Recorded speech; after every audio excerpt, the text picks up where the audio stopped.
namin yung Elma.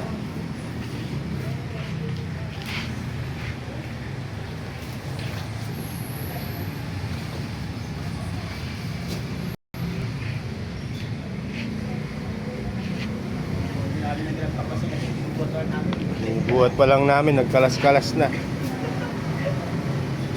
Wala nang kahirap-hirap kalasin. Busa na siya nakalas. Kahiwa-hiwalay na siya.